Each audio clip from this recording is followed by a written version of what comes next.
तो लगता है कहीं ना कहीं जो वेस्टर्न कंट्रीज हैं वो अभी भी हमसे कहीं ना कहीं जेलसी करती हैं कि भारत ओलंपिक में आगे क्यों जा रहा है। विनेश फोगाट जिसके साथ अभी जिस तरह का गेम हुआ है, तो एलपीयू अब कैसे उनको इस सदमे से निकाले। पेरिस में ओलंपिक चल रहे हैं, भारत के एथलीट और खिलाड़ी अपना जलवा दिखा रहे हैं, लेकिन वहां कई जगह उन्हें मुश्किलों का सामना करना पड़ा। मुश्किलें ये कि हमें लगता है कि हमारे साथ इनजस्टिस हो रहा है। हम बात कर रहे हैं राज्यसभा सांसद और एलपी यूनिवर्सिटी के चांसलर अशोक मित्तल जी से। अशोक जी, आज आपकी यूनिवर्सिटी के स्टूडेंट भी हैं विनेश फोगाट, उनको लेकर भी पूरा देश अपसेट है, तो आपकी क्या प्रतिक्रिया है इसमें? देखिए, जो विनीश फोगाट जो एक नाम है, वो एक ऐसा नाम है जिसको पूरे देश को जिस पे मान है, पूरा देश उसका नाम लेकर सम्मानित महसूस कर रहा है। उस बच्ची ने अपनी मेडन एंट्री में सिल्वर तक तो एक तरीके से हासिल कर ही लिया था, और वो बच्ची में इतनी काबिल थी कि वो गोल्ड भी हासिल करके आती इस ओलंपिक में हमारे लिए। लेकिन एक 100 ग्राम के वजन का बहाना बना के उसको प्रतियोगिता से बाहर कर दिया गया। जो जो भी उसने अभी तक जीता था उस सब से वंचित कर दिया गया। तो ये जो इनजस्टिस, ये जो अन्याय एक भारत के बच्चे के साथ हो रहा है, एक एलपीयू के बच्चे के साथ हो रहा है, एक देश के बच्चे के साथ हो रहा है, ये हम सबको बहुत ज़्यादा दुख दे रहा है। पूरा भारतवर्ष दुख में पीड़ित है।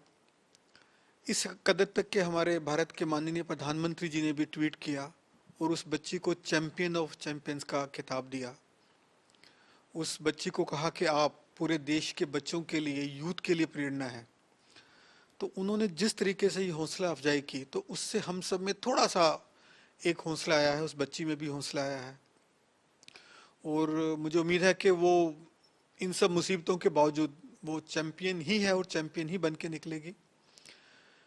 भारत के प्रधानमंत्री जी ने आईओ के, जो इंडिया के प्रेसिडेंट है पीटी उषा जी, उनको भी निर्देश दिया है कि आप देखें कि इस लड़ाई को हम कैसे लड़ सकते हैं। उनके जो भी नॉर्म्स रूल्स रहते हैं उसके अंतर्गत जो जो भी प्रोटेस्ट कर सकते हैं, जो जो भी हम न्याय मांगने के लिए अपील कर सकते हैं, या जो भी और तरीका वो सारे इस्तेमाल करें, और देश उनको पूरा सपोर्ट करेगा। और भारत की तरफ से प्रोटेस्ट भी दे दिया गया है। तो मैं उम्मीद कर रहा हूँ कि भगवान भारत की इस बच्ची को, हम सब की बच्ची को, देश के बच्चे को न्याय देगा और वो जीत के निकलेगी। हमें इसमें अभी फौरी तौर पर फौरन क्या करना चाहिए जिससे कि हम विनेश फोगाट को, भारत को जो मुकाबले में सबसे आगे है इसमें, उसको उसका न्याय दिला सकें? देखिए, भारत के माननीय प्रधानमंत्री जी ने पहले ही आदेश जारी कर दिए गए हैं आईओसी के प्रेसिडेंट पीटी उषा जी को कि आप हर तरीके से, हर लीगल तरीके से और हर फोरम पे जो जो भी कर सकते हैं उनके नॉर्म्स के मुताबिक वो करें, प्रोटेस्ट करें, डिसेंट दें, और जो जो भी कर सकते हैं वो करें, और इस बच्चे को न्याय दिलाएं कि यदि 100 ग्राम का फ़र्क है तो उसको वो कैसे ठीक कर सकते हैं। और दूसरा कि जो मशीनें जितनी भी आप परफेक्ट हो, तो 100 ग्राम तो मशीनों में वैसे ही डिफरेंस आ जाता है। और ये शायद बाद में हुआ जब वो सिल्वर मेडल एक तरीके से जीत चुकी थी। तो ये ऐसा क्यों हुआ, ये थोड़ा सा देखने वाली बात है। जब भारत क्वार्टर फाइनल खेल रहा था हॉकी में, वो भी, उसमें भी हमारी यूनिवर्सिटी के 8 बच्चे हैं, कैप्टन भी लवली प्रोफेशनल यूनिवर्सिटी से है। वहाँ भी गेम के 10 मिनट बाद तकरीबन ही हमारे एक बच्चे को रेड कार्ड दिखा के पूरी गेम से उसको बाहर कर दिया गया। जबकि पूरी दुनिया कह रही थी कि इतना बड़ा उसका गलती नहीं थी कि रेड कार्ड दिखाया जाता, उसको 10 मिनट के लिए, 5 मिनट के लिए बाहर किया जा सकता था। तो वो लगता है कहीं ना कहीं जो वेस्टर्न कंट्रीज हैं वो अभी भी हमसे कहीं ना कहीं जेलसी करती हैं कि भारत ओलंपिक में आगे क्यों जा रहा है। पिछली बार हमने बड़ा अच्छा प्रदर्शन किया, इस बार उससे भी बेहतर कर रहे थे, पर कहीं ना कहीं हमें लगता है खींचा जा रहा है। विदेशी ताकतें, वेस्टर्न कंट्रीज नहीं चाहती कि भारत खेलों में वो अपना रुतबा बनाए, और जो जो भी उनके हाथ में कोई भी तरीका लगता है उससे वो हमें खींचती हैं। तो मुझे लगता है भारत सरकार ने इस चीज़ का संज्ञान लिया है, प्रधानमंत्री जी ने खुद संज्ञान लिया है। तो हम भारत की अपनी एक वैल्यू है पूरे विश्व में, तो हमें जस्टिस मिलेगा, न्याय मिलेगा। लवली, प्रोफेशनल यूनिवर्सिटी की बात करें, एलपी यूनिवर्सिटी की, जिसके आप चांसलर हैं, तो उसमें कितने खिलाड़ियों के लिए अलग से क्या सुविधाएं रहती हैं जिससे कि वो यहाँ तक पहुँच पा रहे हैं, और दूसरा वो अपनी जो स्कूल कॉलेज की पढ़ाई है उसको लेकर कितने कम है? देखिए, मैं बताना चाहूँगा कि लवली प्रोफेशनल यूनिवर्सिटी में सबसे पहले जो ये ओलंपिक है, इसमें 24 बच्चे अकेले एलपीयू से गए हैं। भारत से टोटल 117 बच्चे गए हैं, मतलब 21% बच्चे लवली प्रोफेशनल यूनिवर्सिटी को से गए हैं, जो ओलंपिक में भारत का प्रतिनिधित्व कर रहे हैं। जब मैं विश्व स्तर की बात करूं, तो विश्व में सिर्फ स्टैनफोर्ड यूनिवर्सिटी एक ऐसी यूनिवर्सिटी है जिसने हमसे ज्यादा बच्चे, एलपीयू से ज्यादा बच्चे ओलंपिक में भेजे हैं। हम विश्व में नंबर 2 पे हैं किसी यूनिवर्सिटी के द्वारा ओलंपिक में बच्चे भेजने के मामले में। लेकिन इस सबको करने के लिए हम तकरीबन 1200 से 1300 बच्चों को फ्री एजुकेशन देते हैं, फ्री हॉस्टल देते हैं, फ्री फूड देते हैं जो उनकी गेम्स के मुताबिक होता है, प्लस जो भी उनकी ट्रेनिंग के लिए, इक्विपमेंट के लिए मदद होती है हम पूरी करते हैं।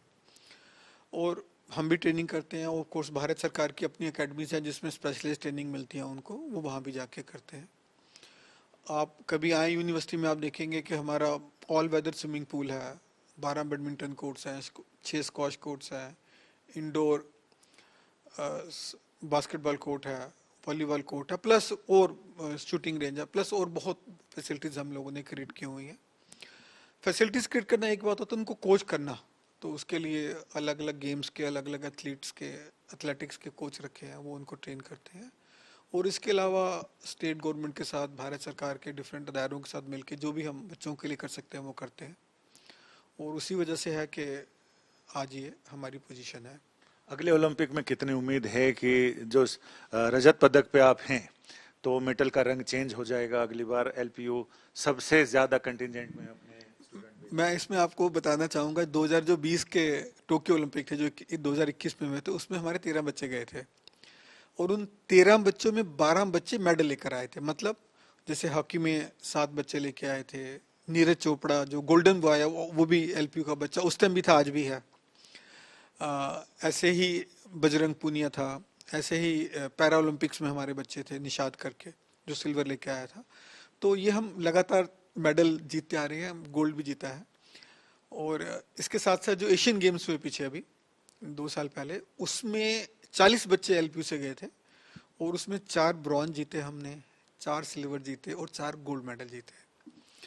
और अब अगले 2028 की बात कर रहे हैं, तो 13 बच्चों से हम 24 बच्चों पर पहुंचे, और उम्मीद कर हम 24 से अगले साल जब अगले जाएंगे तो कम से कम 40 को क्रॉस करने की कोशिश करेंगे।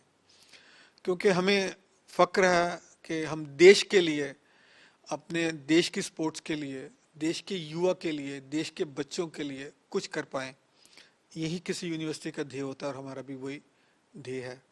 और हमें सरकारों से सहयोग मिलता है, स्टेट गवर्नमेंट से सहयोग मिलता है, भारत सरकार से सहयोग मिलता है, मिनिस्ट्री से सहयोग मिलता है, और सबसे ज़्यादा जो बच्चे हैं और उनके अभिभावक हैं, पेरेंट्स हैं, वो हमें सपोर्ट करते हैं, गाइड करते हैं, हमें विश्वास दर्शित करते हैं, और उसकी वजह से जो हम सब कुछ कर पा रहे हैं। विनेश फोगाट, जिसके साथ अभी जिस तरह का गेम हुआ है, तो एलपीयू अब कैसे उनको इस सदमे से निकालने? देखिए, उस सदमे से तो पूरा देश उसको निकाल रहा है, हमारे देश के माननीय प्रधानमंत्री जी निकाल रहे हैं, हमारा रोल तो उसमें छोटा सा होगा। लेकिन हमारे यहाँ एक ट्रेडिशन है कि जो बच्चा सिल्वर मेडल जीत के आता है, हम उसको 25 लाख रुपए की पुरस्कार राशि देते हैं। तो हमारे हिसाब से तो वो चैंपियन है, वो सिल्वर मेडल जीत चुकी है, तो हम उसको 25 लाख की राशि अब भी देंगे। चाहे उसको फॉर्मली मेडल नहीं मिला है, पर हमें पता है वो मेडल विजेता है, और उसका हम पूरा सम्मान करेंगे। और ये छोटी सी चीज़ है जो हम कर सकते हैं उसके लिए, क्योंकि देश की दुआएं उसके साथ है, हम ये बिल्कुल करेंगे।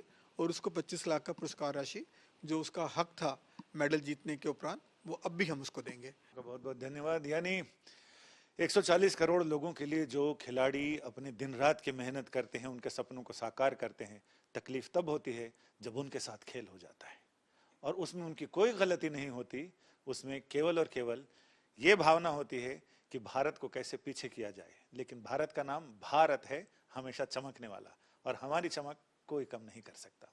कैमरामैन प्रेमचंद मिश्रा के साथ संजय शर्मा।